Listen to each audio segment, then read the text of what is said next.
नमस्कार दोस्तों, आज के हमारे इस वीडियो में हम आपके लिए जया एकादशी व्रत की पौराणिक कथा लेकर आए हैं। एक समय भगवान श्री कृष्ण और युधिष्ठिर महाराज के बीच अत्यंत महत्वपूर्ण संवाद हो रहा था।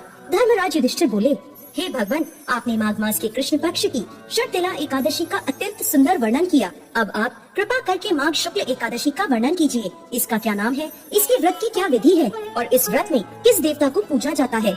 भगवान श्री कृष्ण कहते हैं, हे राजन, इस एकादशी का नाम जया एकादशी है। इसका व्रत करने से मनुष्य ब्रह्म हत्या आदि पापों से छूटकर मोक्ष को प्राप्त होता है तथा इसके प्रभाव से भूत पिशाच आदि योनियों से मुक्त हो जाता है।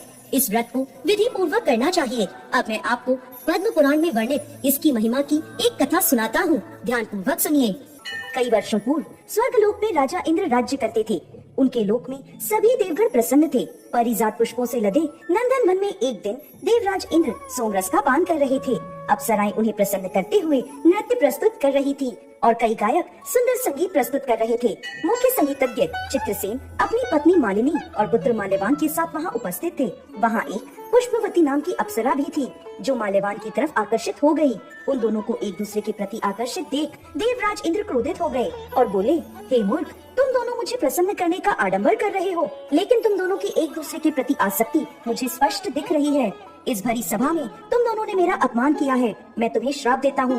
तुम दोनों इसी क्षण पिशाच योनि धारण कर लोगे। पति पत्नी के रूप में मृत्यु लोक में जाओगे और वहाँ अपने पाप कर्मों का फल भुगतोगे। इंद्रदेव के कठोर वचन सुनकर माल्यवान और पुष्पवती अत्यंत लज्जित हुए और उसी क्षण वो दोनों पृथ्वी लोक पर हिमालय के शिखर पर पिशाच के रूप में आ गए। चारों ओर बर्फ ही बर्फ थी, न खाने को कुछ था और न ही पीने को। वो ठंड से कांप रहे थे।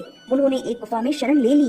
एक दिन माल्यवान ने अपनी पत्नी से कहा, ना जाने हम कौन से पाप कर्मों को भुगत रहे हैं। इस प्रकार दोनों ठंड में गुफा में बैठे रहे। शीतलहरों के कारण उन्हें रात भर नींद नहीं आई और सारी रात जागते रहे। भगवान श्री हरि का ध्यान करते रहे। संयोग से वह दिन जया एकादशी का था। उस दिन कुछ भी न खाने पीने और रात्रि जागरण करने से उन दोनों ने पिशाच का शरीर त्याग दिया और अपना दिव्य शरीर धारण कर लिया। एक दिव्य विमान उन्हें स्वर्ग ले गया। उन्हें देखकर देवराज इंद्र आश्चर्य में पड़ गए और पूछने लगे, तुमने ऐसा कौन सा पुण्य किया है जो तुम्हें मेरे इस श्राप से मुक्ति मिल गई। तब माल्यवान बोला, हे राजन, यह तो भगवान श्रीहरि की कृपा से हुआ है। हमने अनजाने में उनकी प्रिय जया एकादशी का पालन किया, जिससे हमें यह दिव्य शरीर प्राप्त हुआ है। यह सुन इंद्रदेव बोले, श्री हरि की भक्तिमय सेवा से मैं तुम्हें स्वर्ग में पुनः स्थान प्रदान करता हूँ। इसलिए मनुष्यों को इस परम कल्याणकारी जया एकादशी का निष्ठा और श्रद्धा पूर्वक पालन करना चाहिए। इस दिन किया गया उपवास जीवात्मा को वैकुंठ की प्राप्ति करवाता है। जो भी व्यक्ति इस कथा का श्रवण या पठन करते हैं, उन्हें अग्निष्ठोम यज्ञ का फल प्राप्त होता है। जय श्री हरि विष्णु।